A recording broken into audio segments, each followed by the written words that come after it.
C'est pas une guerre contre le Hamas, c'est un génocide de toute la Palestine. Je referme cette parenthèse pour rappeler que... Plein de merci. Merci beaucoup. Il a été question, parce que personne ou presque n'était au courant. Ça nous semblait absolument indispensable d'être ici pour apporter... On franchit à partir de 6h30 du matin, à heure locale, les barrières qui enferment la bande de Gaza, atteignant même 100 km de portée. Des dizaines d'Israéliens. Interdire les manifestations de soutien. Les blessés étaient d'1 millier en Israël et de près de 2000 côté palestinien. C'est pas une guerre contre le Hamas, c'est un génocide de toute la Palestine. Je referme cette parenthèse pour rappeler que... Plein de merci. Merci beaucoup. On est tous avec toi, Olivia. On est tous avec toi, Olivia. Évidemment, multiforme. Pose le sac. Combien de génocidaires en France il y en a? Ces deux personnes sont maintenant visées. Pour nous, de loin, le plus important, c'est votre soutien, c'est votre présence, c'est le fait de démontrer que ce que voulait le gouvernement et les sionistes, c'est-à-dire nous intimider, nous faire taire, nous terroriser, eh bien ils ont obtenu l'effet inverse, puisque nous sommes extrêmement nombreux.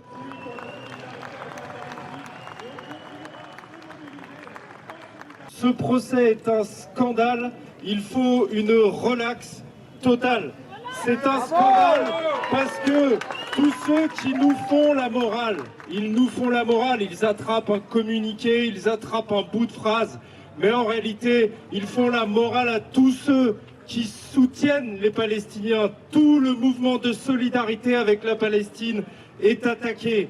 Eh bien, tous ces petits procureurs qui se prennent pour la police de la pensée, qui vont nous dire quoi écrire et discuter quoi dire, ce sont des soutiens de l'État génocidaire d'Israël. Si on n'est pas tous unis aujourd'hui ou si on ne fait pas bloc dans des jours comme aujourd'hui, eh ben, il y a fort à parier que ceux qui aujourd'hui se sentent autorisés à porter une plainte complètement infondée de ce type-là, que les juges, les procureurs s'enhardiront, se désinhiberont et que même en fait ce type d'accusation infondée, de criminalisation se généralise à d'autres formes de lutte.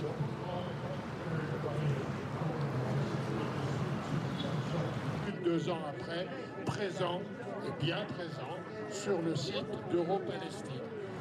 Oui, nous avons fait des prisonniers vivants et nous détenons les dépouilles de personnes. Le gouvernement essaie de faire passer une loi Yadan pour criminaliser encore plus le soutien au peuple palestinien en mélangeant antisionisme et antisémitisme. Donc c'est avec cet amalgame extrêmement dangereux. Donc il y a une inversion des valeurs. On veut nous faire passer pour des antisémites alors que le combat est juste une critique du gouvernement d'Israël, la demande de la fin d'un génocide qui est reconnu par des instances internationales et tout ça avec la complicité du gouvernement français qui continue ses intimidations comme encore aujourd'hui avec Olivia Zemmour, mais c'est pas la seule malheureusement.